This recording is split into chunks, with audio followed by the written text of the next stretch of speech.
Bonjour les gars, on se retrouve aujourd'hui pour le débrief du match Cameroun face à l'Estonie. La composition proposée par Marc Brice était la suivante: 4-2-3-1. Au poteau, on avait Onana. En défense, on avait Nagida, Nga2, Nkadui, Avom Boyomo. Au milieu, on avait Nkudu, Aboubakar. En attaque, on avait Mbemo, Ngabaleu, Anguissa et Ongla. Voilà. Aujourd'hui encore, Vincent était titulaire. Moi, je pense que Vincent Aboubakar, c'est bon maintenant, il a assez prouvé avec le pays comme ça. Il peut rentrer, il doit se reposer. Voilà, c'est bon. C'est même si c'est vrai que il, il a fait beaucoup pour le Cameroun, mais quand c'est temps de céder la place aux jeunes, il faut le faire. Ngabalo aussi, c'est maintenant temps pour eux de quitter la sélection. Bien vrai que ils ont procuré une belle sensation aux Camerounais, mais quand c'est bon, les gars. D'abord, pour commencer, j'aimerais parler du joueur qui m'a beaucoup impressionné dans ce jeu. Et ce n'est rien d'autre que Mbeumo. Mbeumo qui a très bien joué aujourd'hui. Mbeumo qui prouve pourquoi Manchester United l'a acheté. Mbeumo, c'est un gars qui a tellement bien joué aujourd'hui. Je n'ai rien à dire sur son jeu. C'était vraiment impeccable. Il a provoqué un CSC avec un centre fort.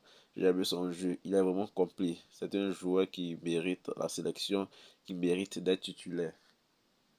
Et pour moi aussi, il mérite le titre d'homme du match parce que il a vraiment assuré son rôle. Et c'est le joueur qui manquait à l'équipe du Cameroun pendant la CAN, je pense. Parce que Mbembo, c'est un grand joueur, c'est un grand attaquant. Et aujourd'hui, il a prouvé avec ses percussions, ses provocations et tout. J'ai beaucoup apprécié son jeu. C'est un joueur qui mérite tout le respect. Et j'espère que le Cameroun sera à la CAN et ils monteront de belles choses. Voilà. Et aussi une mention spéciale à Onana. Onana qui n'a pas encaissé de but aujourd'hui. Onana vraiment qui encaissait trop de buts aussi facilement. Et aujourd'hui, comme il n'a pas encaissé de but, il faut mentionner ça. Il faut féliciter Onana quand il joue bien parce que quand il commet des bouts, on est les premiers à se moquer de lui, à le vanner et tout. Donc, quand il fait aussi de bons matchs, il faut le souligner, il faut le mentionner. Voilà, il a fait un clean shot, c'est vraiment important pour sa confiance. Bien vrai qu'on en a depuis un certain moment a perdu la confiance, mais je pense que ce clean shot-là lui redonnera la confiance et lui mettra dans des beaux thèmes face au Cap-Vert. Eh bien, il y a aussi Mac Brice. Mac Brice, on a tendance à sous-estimer son travail, mais déjà avec le Cameroun, c'est 12 ou 13 matchs sans défaite. Aujourd'hui, ça fait déjà 13 matchs sans défaite avec le Cameroun, avec Mac Brice. Bien vrai que des gens critiquent Mac Brice actuellement.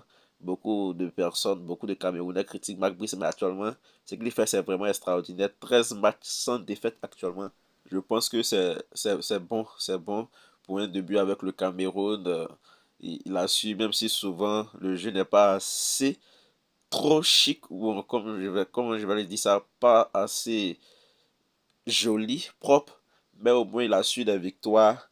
Il permet au Cameroun de pouvoir gagner ce match-là et se mettre dans une bonne position face au Cap-Vert.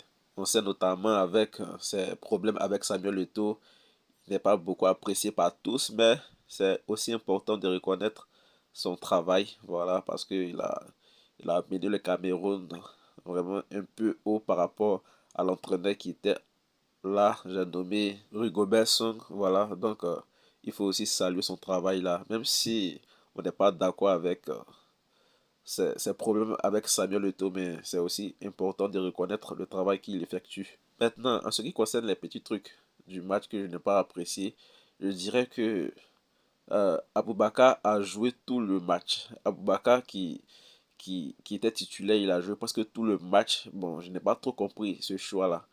Aboubakar, c'est vrai qu'il nous a procuré beaucoup de sensations. Voilà, mais il est temps pour lui de céder sa place. Je n'ai pas compris pourquoi il a joué tout le match. Or, pourtant, il y a des jeunes qui sont là, qui ont besoin de jouer. Voilà, donc je ne sais pas pourquoi Aboubakar a été laissé sur le terrain pendant tout ce match-là. Je pense que Marc Brice là, voit un peu ce côté-là. Je ne sais pas s'il entretient quelques rapports. Voilà, on ne sait pas quel genre de rapport il a euh, avec Aboubakar, mais c'était un peu bizarre de laisser Aboubakar, sachant qu'il se fait vieux, surtout le match. Peut-être que Marc Brice, comme il a des problèmes avec Eto'o, il veut que euh, Aboubakar puisse dépasser Eto'o, je sais pas, mais c'était un peu suspect et j'ai pas trop apprécié ça. Ensuite, il y a une autre chose que je n'ai pas aussi apprécié, c'est que Marc Brice a joué avec quatre attaquants. J'ai pas compris ce système-là. Pourquoi jouer avec quatre attaquants? C'est vraiment suspect, hein. Peut-être il veut révolutionner, hein, les tactiques du football, mais j'ai pas compris quatre attaquants dans un match, dans un même match. C'était vraiment bizarre. Je sais pas, mais en tout cas, je n'ai pas trop aimé ce style de jeu-là. Heureusement que le Cameroun a gagné, mais quatre attaquants, c'est vraiment la première celle-là.